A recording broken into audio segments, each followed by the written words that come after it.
Hi hello welcome to post 360. నేను మీ మురళీ రాపల్లి. మనం ఇండియాలో బ్రతుకుతున్నాం కానీ మనకి ఏది జరగాలన్నా కూడా శాసనసభల్లో, రాజ్యసభల్లో, ఇంకా శాసనసభలో బిల్లులు ఏమో ఆమోదం పొందినా కూడా అవి గవర్నర్ గారి సంతకం పెట్టి అప్రూవల్ ఇవ్వాల్సిన అవసరం ఎంతైనా ఉంది. అయితే ఈ దరిద్రమైన గవర్నర్ వ్యవస్థ ఇప్పటి వరకు ఏం చేస్తుందో ఎవరికీ తెలియదు. ఈ గవర్నర్లు ఎందుకుంటారో ఎవరికీ తెలియదు. బికాజ్ ప్రథమ పౌరుడిగా వాళ్ళకి ఇచ్చిన గౌరవాన్ని కూడా వాళ్ళు దక్కించుకుంటున్నారా లేదా అంటే ఇప్పుడు తమిళనాడులో జరిగినటువంటి ఒక ఇన్సిడెంట్ వల్ల గవర్నర్ వ్యవస్థ మొత్తాన్ని కూడా తప్పుగా మనం అర్థం చేసుకోవాల్సిన అవసరం ఎంతైనా ఉంది. గతంలో కూడా మనం చూసాం, తమిళనాడులో బీజేపీకి సంబంధించినటువంటి హిందీని ప్రవేశపెడతా అంటే ఒక రేంజ్ లో ధ్వజమెత్తిన స్టాలిన్ గారు ఇప్పుడు గవర్నర్ వ్యవస్థల పైన కూడా ఆయన తన మార్కు రాజకీయాన్ని చేయడం జరిగింది. అదేవిధంగా సుప్రీంకోర్టులో కేసు వేసి గవర్నర్లకి బుద్ధి చెప్పడం కూడా జరిగింది. నిజం చెప్పాలంటే తెలంగాణలో కూడా గతంలో తమిళ సాయి అనే గవర్నర్ ఉండేవారు. ఆవిడ కూడా ఎన్ని బిల్స్ పెట్టినా కూడా ఆ బిల్స్ అన్ని పెండింగ్ చేసి తెలంగాణ గవర్నమెంట్ కి కేసీఆర్ సర్కార్ కి చాలా చాలా చుక్కలు చూపించిన ఘటనలు గతంలో చాలా చూసాం. ఎందుకంటే ఆవిడ ఏ బిల్స్ పంపించినా వాటన్నింటినీ పెండింగ్ లో పెట్టి ఎప్పుడో ఆవిడకి గట్టిగా అనిపించినప్పుడు ఒకటో రెండో రిలీజ్ చేసేది. ఇంకా సెంట్రల్ యూనివర్సిటీస్ కాలేజెస్ సంబంధించిన బిల్స్ అయితే అలాగే పెట్టేసి దానివల్ల గవర్నమెంట్ లో ఉన్న కాలేజెస్ అన్ని వ్యవస్థలు చాలా వరకు డిస్టర్బ్ అయ్యాయి. దానికి సంబంధించి ఈ తమిళ సాయి పైన కేసీఆర్ గారు సీరియస్ గా వ్యాఖ్యానించడం జరిగింది.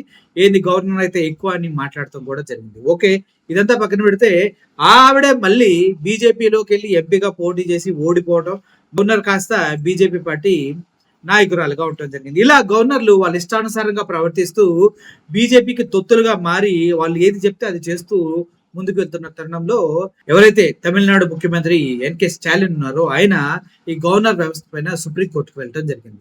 2023లో శాసనసభలో అప్రూవ్ చేసిన బిల్స్ ని ఇప్పటి వరకు గవర్నర్ గారు ఎందుకు అప్రూవ్ చేయలేదు అన్న విషయం పైన కోర్టుకు వెళ్ళడం జరిగింది. అయితే ఈ విషయం విన్న తర్వాత సుప్రీంకోర్టు న్యాయవాదులు అదేవిధంగా జడ్జి గారు కూడా చాలా ఆశ్చర్యానికి గురవడం జరిగింది. ఎందుకంటే శాసనసభలో ఉన్నటువంటి సభ్యులంతా కలిసి ఆమోదం తెలిపిన బిల్లు 2023లో ఉంటే దానికి ఇప్పటి వరకు అప్రూవ్ ఇవ్వడం ఏంటి అన్న విషయం జడ్జి గారికి కూడా అర్థం కాలేదు. వాళ్ళు నిజంగా మాట్లాడుకుంటే కేవలం బీజేపీ తొత్తులుగా ఉండి బీజేపీ ఏ బిల్స్ అయితే పాస్ చేయమంటుందో ఆ బిల్స్ మాత్రమే పాస్ చేస్తూ ఈ గవర్నర్ వ్యవస్థ మొత్తం కుంటికాలతో కుంటుకుంటా నడుస్తుందన్న విషయాన్ని సుప్రీంకోర్టు వారు గమనించారు. నిజం చెప్పాలంటే అలా రిలీజ్ అయిన బిల్లుల్ని, ఆమోదం పొందిన బిల్లుల్ని ఆపేయటం అనేది సచ్చిన శవంతో సమానం. ఆ పేపర్లకు అంత వాల్యూ లేకుండా చేశారు.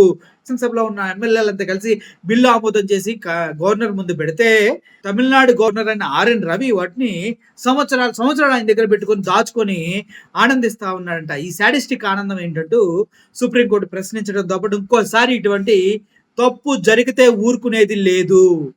శాసనసభలో అప్రూవ్ అయిన బిల్లులు ఏదైనా కూడా 3 నెలల్లో అప్రూవ్ చేయాలి. ఒకవేళ ఆ బిల్స్ లో ఏమైనా తప్పు ఉంటే మళ్ళీ తిరిగి పంపించి వాళ్ళు గవర్నమెంట్ ఏదైతే ఉందో ఆ గవర్నమెంట్ తిరిగి మీకు గవర్నర్కి ఇచ్చిన ఒకే ఒక మంత్ లో, రెండోసారి ఇచ్చినటువంటి ఒకే ఒక మంత్ లో ఈ బిల్స్ ను అప్రూవ్ చేయాలి. ఏం వేషాలేస్తున్నారా మీరు అంటూ సుప్రీంకోర్టు గట్టిగా గద్దించడం జరిగింది. అంతేకాదు ఇటువంటి ప్రవర్తన ఏ గవర్నర్ కి ఎవరు గవర్నర్ చూపించిన శాసనసభలో ఆమోదించబడినటువంటి బిల్స్ ని ఏ గవర్నర్ ఆపినా కూడా వాళ్ళని కూడా రాజ్యాంగం కిందగా తీసుకొచ్చి వారిపైన జ్యుడిషియల్ కేసులు వేసి విచారించడం జరుగుతుంది.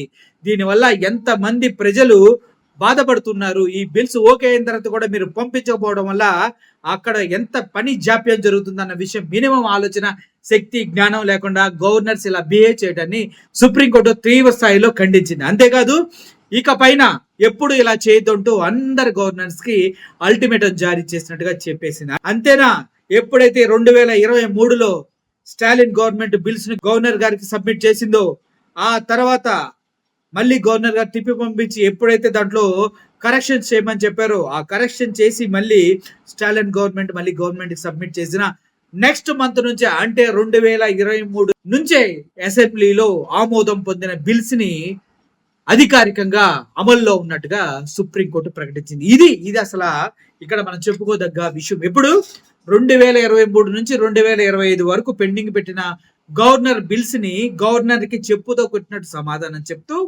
ఎప్పుడైతే 2023లో మీకు స్టాలిన్ గవర్నమెంట్ మీకు ఆ బిల్స్ ఇచ్చిందో అప్పటి నుంచి ఆ బిల్లు అమల్లో ఉన్నట్టుగా మేము కన్సిడర్ చేస్తూ ఉన్నాము అంటూ గవర్నర్ కి చుక్కలు చూపించేటువంటి మంచి మంచి మంచి జడ్జిమెంట్ ఇచ్చింది సుప్రీంకోర్టు. ఇటువంటి జడ్జిమెంట్స్ కోసమే ప్రజలంతా ఎదురు చూస్తున్నారు.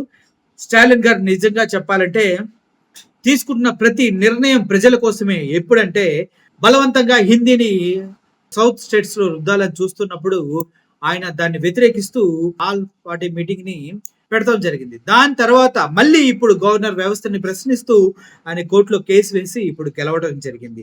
అంతేకాదు గవర్నర్స్ అందరికీ ఎప్పుడు గుర్తుండే పోయేటువంటి తీర్పు సుప్రీంకోర్టు ద్వారా వచ్చే విధంగా గవర్నర్ ఆర్ఎన్ రాజా గారికి గట్టిగా సుప్రీంకోర్టు బదులిస్తూ చెప్పిన తీర్పు ఏదైతే ఉందో అది చరిత్రలో నిలిచిపోదగ్గ తీర్పు. దీన్ని హర్షించాల్సిన అవసరం ఎంతైనా ఉంది. సుప్రీంకోర్టు యొక్క మంచి ఆలోచన ఇది. ఎప్పుడైతే అసెంబ్లీలో ఆమోదపడిన బిల్లులను ఆపేసే హక్కు ఏ గవర్నర్ కి ఉండకూడదు అనేది వాస్తవం. కానీ దాన్ని బేఖాతరు చేస్తూ బీజేపీ సంకనాకే గవర్నర్లు చాలా మంది ఇలాగా బిల్స్ ను ఆపేస్తున్నారంటూ అభియోగాలు వస్తూ ఉన్నాయి. మొత్తానికి ఈ బిల్లు అప్రూవ్ అవడం వల్ల ఎంకే స్టాలిన్ గారి ఉత్తర్వులతో తమిళనాడు మొత్తం కూడా పండగ వాతావరణం నెలకొంది. నిజం చెప్పాలంటే ప్రతి ఒక్క స్టేట్ లో గవర్నర్స్ ఇలాగే బిహేవ్ చేస్తూ ఉన్నారు.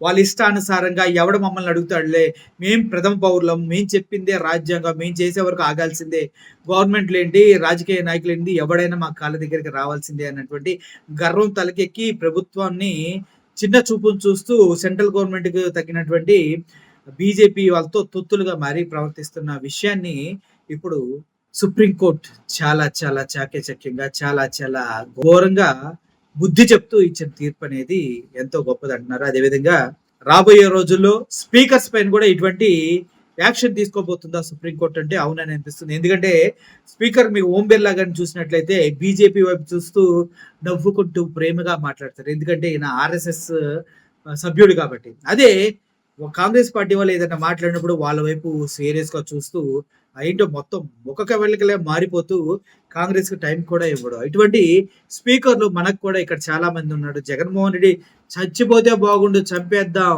వాడు దొంగనా కొడుకు అని తిప్పినటువంటి అయ్యన్న పాత్రుడు లాంటి స్పీకర్లు ఇంకా ఇంకా మన ఆంధ్రప్రదేశ్ లో కూడా ఉన్నాయి. వీళ్ళందరికీ చెప్పుదోపు కొట్టినట్టుగా సమాధానం చెప్పాలంటే కేవలం సుప్రీంకోర్టు వల్లే అవుతుంది. రాబోయే రోజుల్లో ప్రజా ప్రయోజనాలకు అడ్డంకంగా ఉన్నటువంటి ఈ స్పీకర్ వ్యవస్థ మీద కూడా పక్షపాతి బుద్ధితో పార్టీల్ని వేరు చేసే చూసే స్పీకర్ పైన కూడా సుప్రీంకోర్టు మంచి నిర్ణయం తీసుకొని వాళ్ళకి తగు బుద్ధి చెప్పాలని మనసారి కోరుకుంటూ సెలవు తీసుకున్నాం. Thank you for watching this video. Murali signing off. Thank you so much.